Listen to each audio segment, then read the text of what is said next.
Okay, so we're going to go ahead and get started on week 3's lecture. This week we are going to be talking about infancy.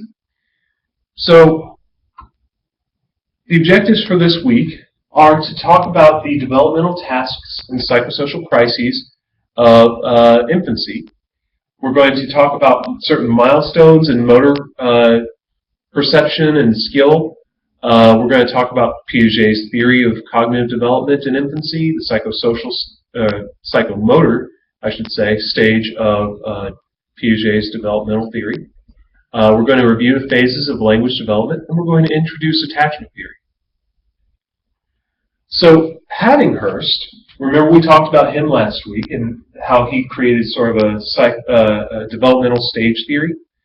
Well, or developmental task theory, I should say, said that during infancy, young children learn how to do things like walk, talk, relate to other people sort of at an emotional level, form simple concepts of social and physical reality, and things of that nature. So learning right and wrong.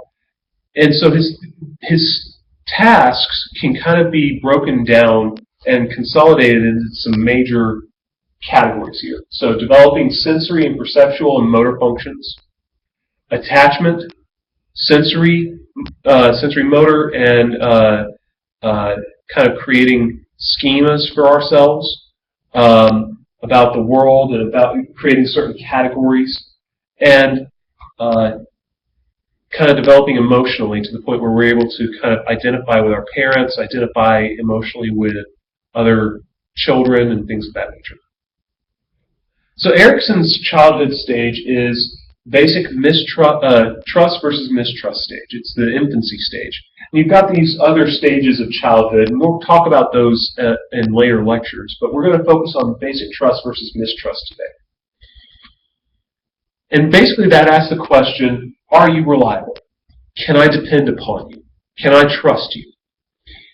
Erikson had this to say about this particular stage. The infant's first social achievement, then, is his willingness to let mother out of his sight, because she's become an inner certainty as well as an outer predictability. Trust implies also that one is able to consider oneself trustworthy enough so that the providers will not need to be on guard lest they be nipped. So basically it's saying, can I trust you? Can I trust myself? You know, and it's kind of developing that, not only the trust in the external world, but the trust in oneself, that one is capable of managing oneself to a degree to where the parents can go do other things.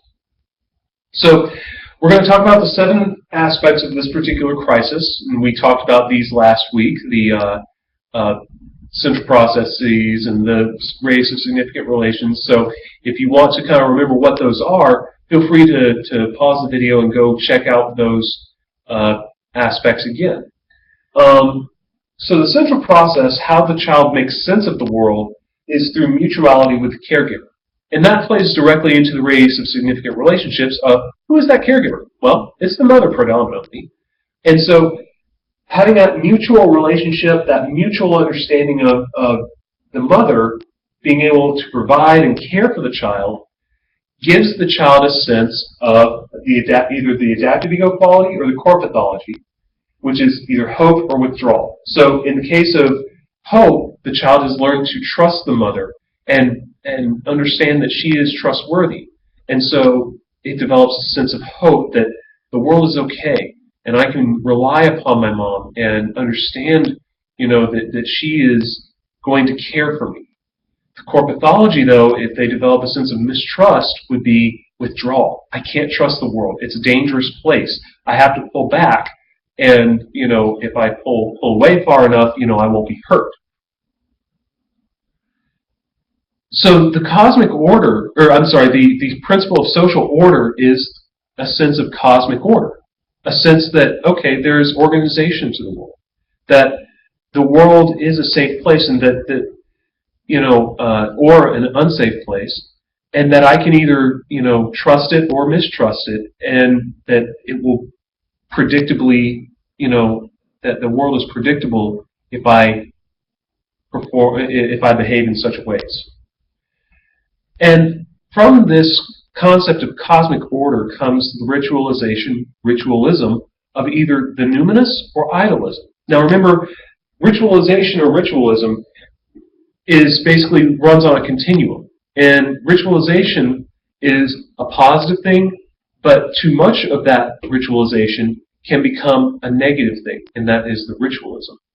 All right, so numinous, the sense of the numinous is, does the child have the sense that there's something greater out there and that there's something bigger than it is?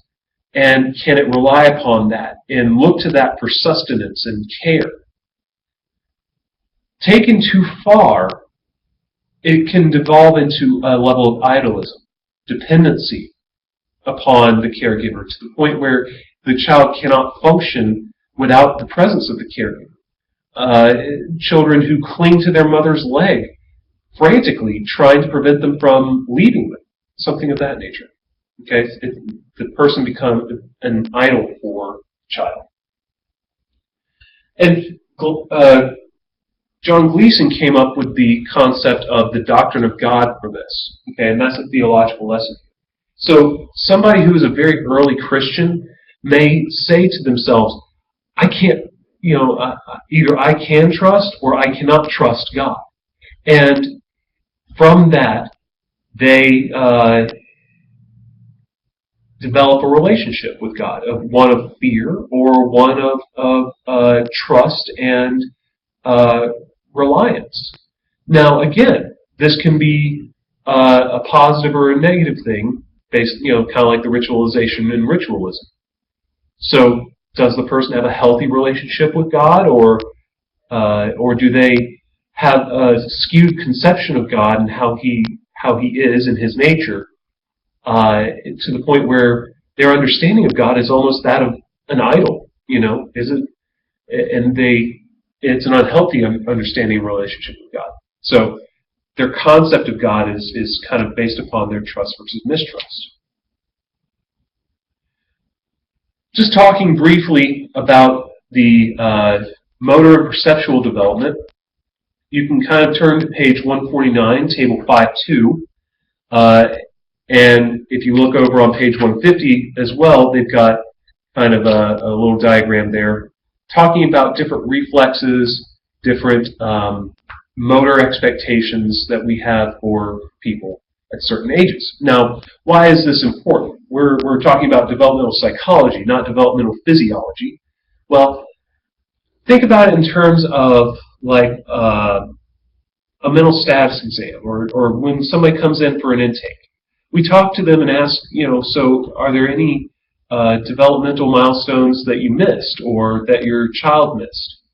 And those, if a child didn't walk or talk at a proper age, or they were delayed in some aspect, that may or may not be indicative of future delays, future cognitive delays, psychological delays, intellectual delays, things like that. So that's important to keep in mind when we are getting to know somebody, because one, it tells us where either their advancements or their limitations are. Talking about Piaget's theory of cognitive development, we're mainly focusing on this bottom step here, the sensory motor stage, from years 0 to 2. Okay, and in this stage, people, or the infant, makes sense and meaning of the world through direct sensory and motor experiences. They put things in their mouth. They look at things intently. They touch things. They manipulate things in their hand and try to understand it, from a tactile sort of understanding. This chart kind of addresses what we are to expect during each of Piaget's stages. Okay, so the sensory motor stage, all the way over here, talks about the sensory motor stage, how they develop a sense of object permanence in this time. Now, by the age of 2, a child should be able to understand that if somebody leaves a room, that person is not, gone or dead or disappeared from reality entirely. But a 1-year-old or younger may not understand that. They may not have a sense that objects remain permanent outside of their field of vision. Then there's circular reactions. We'll talk about this in a different lecture, but I think we talked about it in this one. Well, we'll talk about circular reactions. Just give it a second. An infant's sense of time begins. They understand that it's time for dinner, it's time for playtime, things like that. And the stage typically ends when language begins. And why is that? Because they're finally able to symbolize their world. They're able to express themselves in symbolic nature and create representations, linguistic representations of what they want. Or like, I want ball, cookie, hot, things like that. They're able to express themselves linguistically rather than tactilely or sensorially. So, talking about circular reactions, like I said, we were getting to it. Basically, at birth in the sensory motor stage, infants make sense of their world through how they manipulate it. And in what's called a circular reaction, an infant does something over and over and over and over and over and over again, trying to create for itself its first schemas. Typically, something happens by accident. They want to they want to re-experience that, so they do it again, or they touch it again, or squeeze it again, or step on it again, until they kind of create for themselves, okay, if I do this or this, then this will happen and it's pleasurable for me. So I want to do it a lot. So you have 3 levels of circular reactions that are kind of age-based. Okay, you can see here from 1 to 4 months, 4 to 8 months, and then 12 to 18 months, you have either primary, secondary, or tertiary circular reactions. Primary circular reactions, they, just like it sounds, primary, number 1, self, the body, they do things to themselves repetitively. So they enjoy sucking their thumb, so they're going to do it some more. Secondary circular reactions, on the other hand, involve some secondary agent in the world, some person outside of the child. Mom, for instance. So if the child coos, if they, make some pleasant sound, the mom's going to come over and interact with the child. Child likes this, so they're going to coo some more, make laughing noises, or do something really cute. Tertiary circular reactions, though, they're a little bit more complex. So basically, the child may do something by accident, and it makes a sound. Well, typically, like in earlier circular reactions, they would just keep doing that thing over and over again. So the child steps on a ducky, it squeaks, well, they would just keep stepping on the ducky. Well, maybe in tertiary circular reactions, they would pick up the ducky and squeeze it. Wow, something, a new behavior elicits the same response. I'm going to do that again. Maybe I can experiment with it and make it do something, do something else to make it squeak. And they'll do that some more, So it's doing something similar to elicit the same response. That's tertiary circular reaction. And just to kind of wrap up this presentation, we're going to talk about the pre-operational stage. Why are we doing that? Just to kind of give you a sense of when the stage transitions here. So this pre-operational stage transitions when language occurs, because at that point they're able to create the representations and symbolic understanding of the world. And this is a much more efficient way of going about making schemas of our world, because instead of taking so much time and reacting circularly and doing things over and over and over and over again, they can create, they can conceptualize things linguistically, and it's much quicker. And so it becomes much more efficient and much more reinforced for them. So Piaget also believed that performing certain behaviors in imagination can lead to this sort of development of new schemas as well. So instead of having to do things externally to themselves, they are now able to do things internally. They're able to conceptualize inside their mind and make believe and kind of play things out in their mind cognitively. So it's, again, much more efficient than having to behave things out. So that's going to end this presentation. Let's move on then to presentation B. In presentation B, what we're going to talk about mainly is attachment theory. Okay? And there are various, how do theories other than attachment theory describe attachment? Well, psychoanalytic theory will say that we are attached to somebody because they gratify some need, some sense of I need this, therefore you're going to give it to me, therefore I'm going to be happy, sort of thing. Learning theory suggests that we are attached because of reinforcement. So, baby coos, the mother comes over and smiles, the baby coos some more, so it gets the mother to keep coming back.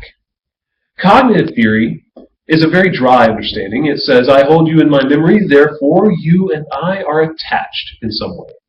It's very, very relational, as you can tell. The ethological theory is more of an evolutionary model. It says, I can't survive without some help from another person or attachment being. And contact comfort is sort of the opposite of the cognitive model. It's very relational. You're soft and warm, so I'm going to touch you. And this is represented best by the Harlow experiment. Now you can kind of learn about the Harlow experiment down here in this video, but I would warn you before you go to the video, if you are disturbed by seeing a little monkey be afraid of something or show fear, please don't watch the video. I don't want you to be disturbed by it. The monkey is not harmed in any way. It's just, you know, uncertain of its surroundings. It's scared at certain points because, like the bear here, makes noise, and they try to show that, you know, the little monkey goes to the cloth mother more than it does the wire mother. So, again, this will familiarize you with the Harlow experiment and kind of drive home the idea that attachment is an important aspect, even for primates. So when attachment relations don't work the way they should, for instance, biological separation from the caretaker, creates distress, creates anxiety. Norepinephrine is released, and what norepinephrine does is it controls the autonomic nervous system. The autonomic nervous system is its heart rate, its breathing rate, pupil dilation, things like that, that kind of occur whenever we get anxious. Okay, so they increase. Environmentally, so if the mother does not interact well with the child, or the child has some characteristic, temperament, behavior, or something like that, that turns the caregiver away from it, that can impact the attachment relationship as well. Bowlby began his studies after World War II of the interactions between infants and caregivers. And he found that there was either a pattern of protest, despair, and detachment whenever a caregiver leaves. So at the beginning, a child will protest the absence of a parent. They will cry. But then they'll get sad. And then they'll just stop caring. And that's, you know, that's kind of what is seen from constant caregiver neglect, or cases where children are left in isolation for a very, very long time. So the infant is from the beginning of life capable and almost expected to have certain aspects about it that facilitate attachment. Behaviors that it does, cooing, looking cute, its appearance with its big eyes, proximity-seeking behaviors, things like that, and certain bonding experiences that are sort of innate to the infant-mother relationship. Breastfeeding, for instance, facilitates attachment. And so those sorts of attachment facilitating qualities are critical for later relationships. And they create for the infant what are known as internal working models. And this is essentially just the rehashing of what schemas are. But let's talk about internal working models here. So they're mental representations of the self, the other, and their relations. And they include the whole gamut of our mental experiences, from feelings to thoughts to how we see ourselves to how we conceptualize the world around us. It's the rules that we use to relate. And so these models affect future relationships and patterns. They kind of carry over with us. There are schemas with which we approach the world around us.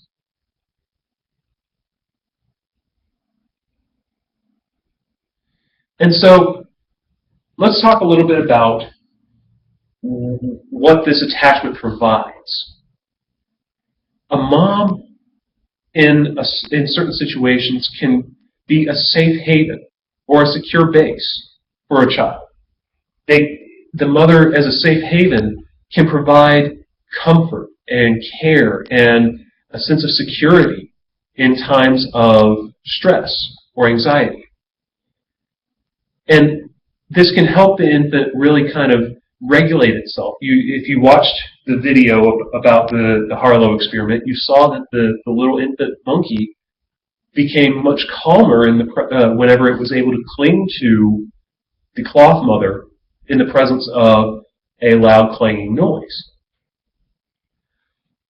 And it's a secure base. It's a place from which the infant can explore the world.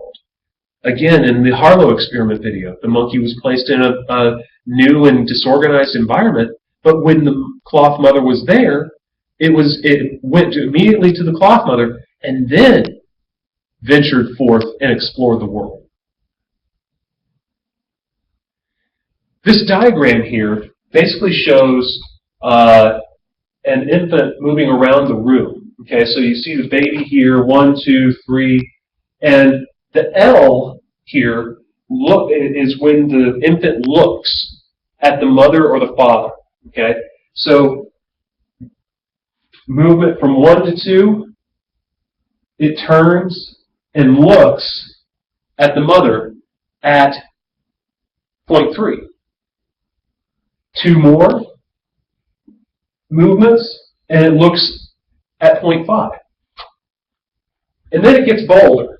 It moves all around a lot farther, and then looks back at mom at step 8. Step 9, it looks at dad. And then step 10, it kind of ventures back towards mom.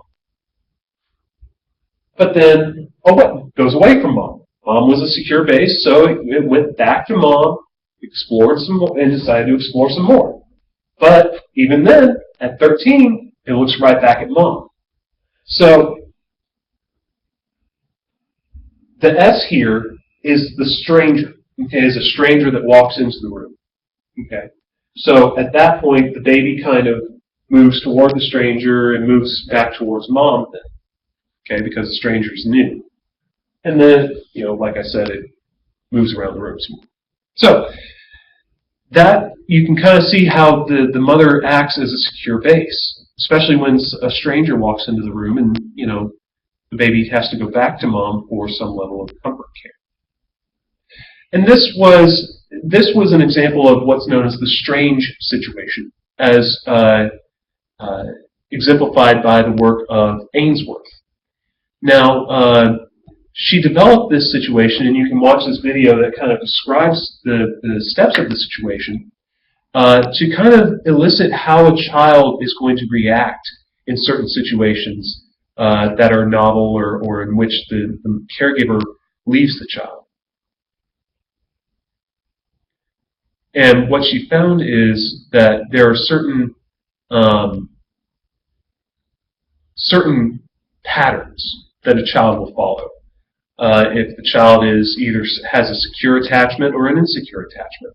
And we'll talk about those in a second. In fact, we'll talk about them right now.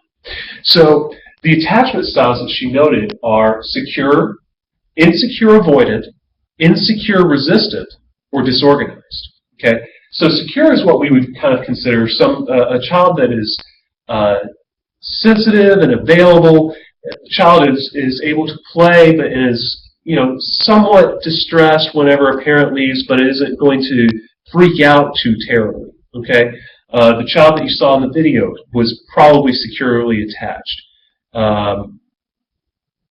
Actually, the child you saw in the video might have been somewhat resistant, but we'll talk about that in a second. When the parent comes back, the child will greet the parent and seeks contact and kind of relaxes. Insecure avoidant children, though, they are typically pretty friendly with the stranger. They're new, but when the parent comes back, the child avoids the parent. They're independent. They just don't care that the parent is gone. They're not very upset. The insecure resistant child, though, will become very distressed whenever the parent is gone. But when the parent comes back, it's almost like the child is angry at the parent. They'll run up to the parent and maybe hit them or cry at them or be angry and things like that. So they'll seek contact, but they'll punish the parent for leaving as well. So it's sort of an inconsistent way of relating that is reflective of the inconsistent parent. The avoidant child will have a parent that is more rejecting, more figure it out yourself, stop crying, deal with it. But the inconsistent parent will lead to more of a resistant child. Now, the disorganized child is kind of a combination of insecure and resistant. They are very disorganized. They're very distressed, but at the same time, when the parent comes back, they may not care if the parent is there, or they may hit the parent and run away or something like that. This is typically indicative of, or this typically comes from neglectful or abusive parenting, and is actually predictive of people with borderline personality disorder. So, yeah. So, fortunately, though, the percentage of secure to insecure or disorganized is pretty high. So, there's 60% to 65% of babies are secure, based upon the strange situation parameters. 20% to 15% avoidant and resistant. Fortunately, there are very few kids that are disorganized in their attachment style, with 5 to 10%. So, and this is actually seen kind of across cultures. Mostly children are securely attached, especially in Sweden and Great Britain. Gotta love those European countries for secure attachment, I suppose. Now, adult attachment. So there's research saying that there's adult attachment and child attachment, and there are relationships there, and we'll talk about those in a second. But a similar, let's see here. What was I going to say?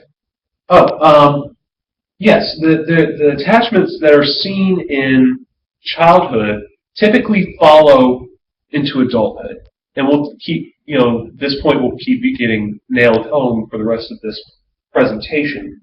But the percentage is kind of consistent. 60% of secure attachment in childhood, maintain in adulthood. You still got that 25% for avoidance, and you still have the 10 to 15% of anxious attachment. That can correspond with the insecure resistant. So this is kind of a graphical of a study that was performed over 3 generations of children, or grandparents, mothers, and children, and the qualities that are noticed. So you have autonomous, dismissing, or here, I'll go over here. You have autonomous, dismissing, and preoccupied. Okay, and the 51, 13, 13 of each, is the number of participants that were studying this. So 51 autonomous grandmothers yielded 45 autonomous children, 3 dismissing and 3 preoccupied. The autonomous contributed to 41 secure infants of their own. So you can kind of see how the autonomous and the secure kind of are connected. Dismissing parenting style, though, contributed to 7 autonomous and 5 dismissing children, mothers. And that kind of led to sort of a mix here of secure and avoidant and resistant. Now it's notable, though, keep this in mind, that even though they were dismissing, there were still more secure, or there were still more autonomous mothers created out of those dismissing grandmothers than there were dismissing mothers. And those led to secure children. And even then, with the mothers here, you've still got some level of secure children being formed. So the lesson for that is people are resilient. People can deal with this sort of thing. It's not 100% predictive, let's put it that way. And then you've got preoccupied, and that led to 3 autonomous, 2 dismissing, and 8 preoccupied, and that led to more of a resistance. So this basically kind of shows how there is a connection between parenting style and infant style of relating. Okay. And again, if you have any questions on that, feel free to ask whenever we have the live class on Tuesday. So this is basically just a slide that kind of touches on little descriptions of what different types of attachments there are in adulthood. And I'm going to kind of leave these up here with no answer for you, just to kind of see if you guys might get these right. So I'd be interested to hear your responses as to what you think each of these examples are of. So let's talk a little bit about the autonomous, dismissing, and preoccupied, and then the unresolved adult attachment styles or parenting styles. Again, the autonomous kind of correlates with more of the secure attachment style. The dismissing is more kind of insecure avoidant. Preoccupied leads to more resistant. And unresolved is more of a disorganized style. So, autonomous adult attachments, they value attachments. They're able to discuss their parenting or their parents, and their relationships without difficulty. The dismissing attachment style is where they kind of devalue relationships. They don't really want relationships, and they idealize their parents without specific examples. What does that mean? Well, they say to you, "Oh, my dad was great. He was fantastic. Don't even worry about it. He's a great guy." Well, can you give me some examples of how great he was, or what he did? Well,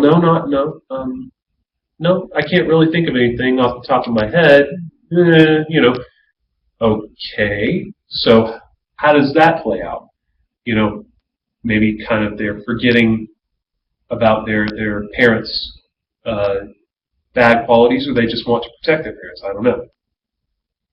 The preoccupied adult attachment style kind of resembles the resistant style in childhood. So this is more inconsistent. They're unable to think about or talk about their past relationships or their parental relationships in an objective, unemotional manner.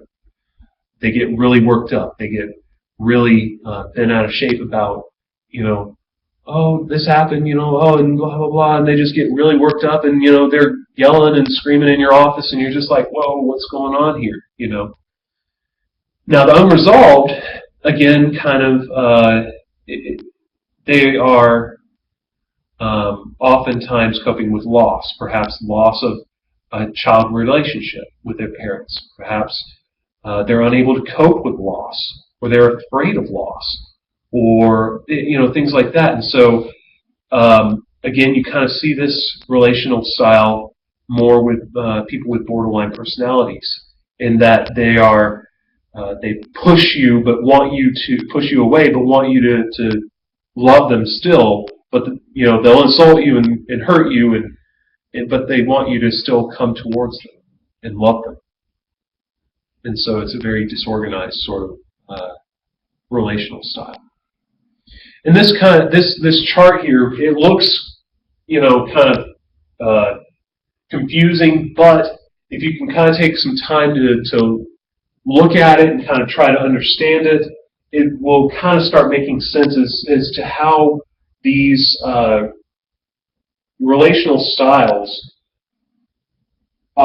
impact how we relate to the world and the strategies by which we engage others. So the attachment and separation, there are certain aspects throughout our lives that pull us toward or push us away from other people. So things like midlife crises, adolescence, having sort of a conflict between autonomy and shame, pushes us away from people. But there are other things that pull us toward people, like marriage, or having a good relationship with family, things like that. So certain factors impact how we interact with people and the attachments we form. So closeness, being kind to people, being good communicators, things like that. It's, as it says here, attachment is an interactive process. We can't be attached to somebody if we don't do something with them or be near them. So there are certain aspects that that the child and that the parent bring to the interaction that lead to this this attachment. And the parent brings things like sensitivity and a positive attitude towards their child. They love their child. They want to be with their child. Synchronous interactions, we'll talk about those in a second. It's called the dates. And they're supportive, and they provide stimulation for the child that gets the child to react. So, the dates. A normal feeding, not a social interaction, was underway. Then a change began. While talking and looking at me, the mother turned her head and gazed at the infant's face. He was gazing at the ceiling, but out of the corner of his eye, he saw her head turned toward him, and he turned to gaze back at her. Now he broke rhythm and stopped sucking. He let go of the nipple, as he eased into the faintest suggestion of a smile. The mother abruptly stopped talking, and as she watched his face begin to transform, her eyes opened a little wider, and her elbows raised a bit. His eyes locked onto hers, and together they had held motionless for an instant. This silent and almost motionless instant continued to hang until the mother suddenly shattered it by saying, "Hey," and simultaneously opened her eyes wider, raising her eyebrows further and throwing her head up toward the infant. Almost simultaneously, the baby's eyes widened. His head tilted up and his smile broadened. The nipple fell out of his mouth. Now she said, "Well, hello, hello, hello." so that her pitch rose and the hellos became longer and more emphatic on each successive repetition. With each phrase, the baby expressed more pleasure, and his body resonated almost like a balloon, filling a little more with each breath. The mother then paused, and her face relaxed. They watched each other expectantly for a moment. Then the baby suddenly took an initiative. His head lurched forward, his hands jerked up, and a fuller smile blossomed. His mother was jolted into motion. She moved forward, mouth open and eyes alight, and said, "Ooh, you want to play, do you? Yeah?" And off they went. The dance, ladies and gentlemen, the dance. And this is just a little picture of the dance here. So, what are the infant contributions to the dance? Well, rooting and sucking. That physical contact with the mother creates that attachment. Certain physical qualities about the child. The larger head relative to the body. The larger eyes. Sort of the plumpness of the child. The temperament of the child. Is the child easy, difficult, slow to warm up? And are they able to communicate and coordinate their movements with the mom? So, what about separation anxiety? So, in each culture, there is sort of a predictable peak at which almost all children are afraid to leave the parent.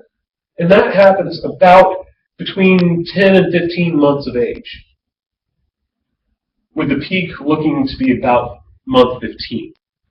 And this is seen in all cultures, and it relates with the development of object permanence, and the idea that, after this point, they're probably able to figure out, okay, mom's going to be here even if I don't see her.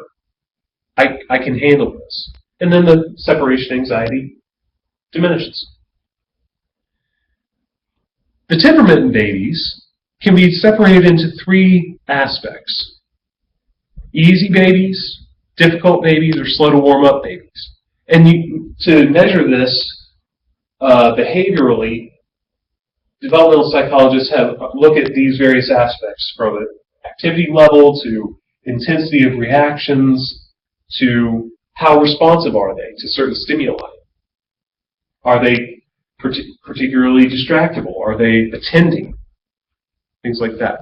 And so easy children, they're easy to kind of spot. They're not hard to manage. They're easy to get along with. They laugh. They have a good time. They're relaxed. They smile a lot. Things like that. Difficult children, on the other hand, they are little holy terrors. They're crying all the time. They're hard to soothe. They are irregular in their eating and sleeping habits. And they don't handle new situations or frustration very well.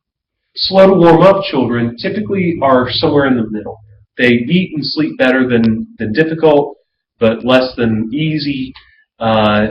They don't respond terribly to strangers, but they're sort of hard to warm up to new situations, things like that. And you can kind of understand and see here that most kids are easy, and that's a good thing for parents. A smaller number are difficult, and even smaller are slow to warm up. But here's the thing. 35% are a varying mixture. It can be easy to difficult. And that's probably the case with any child. At any situation, it's very situationally based. A child will, be hard to deal with, and at other times it'll be easy to deal with. Very rarely do they fall, into a consistent, difficulty or a consistent slow warm-up. Most of them are pretty easy at most times. And this bar chart here kind of illustrates this as well. And this actually differs from culture to culture. You know, remember we talked about the different types of dimensions of how temperament is measured. Well, these differ based upon culture. Very rarely do you see, most children having a similar temperament in all areas across cultures. So keep that in mind whenever you're in a daycare, volunteering in your church's daycare, and you have somebody bring their child in, and they're from a different culture, and you can't seem to manage that child quite as well as you're managing children from your own culture. So are attachment styles and temperament connected? Some say yes, some say no, but the strange situation kind of suggests that, yeah, the temperament and attachment styles are pretty closely related to one another. And so as evidence of this, you've got the fact that, okay, temperament profile, easy, difficult, slow to warm, right? You've got percentage of infants, 60, 15, 23, follows the percentages we talked about earlier. Secure attachment, resistant, and avoidant, 63, 8, 29. Not the same numbers, but pretty darn close, 60 to 63, 15 to 8. There's still, that resistance still has sort of a woofy quality to itself. And then the slow to warm and avoidant, 29. Still not quite the same, but it's still pretty close. So keep that in mind. And that brings us to the end of week 3's lectures. So again, we will be having a Blackboard Collaborate session on January 21st at 7 p.m. If you have any questions or concerns, comments, anything like that, just let me know at that time or shoot me an email. All right, guys, that's it for this week.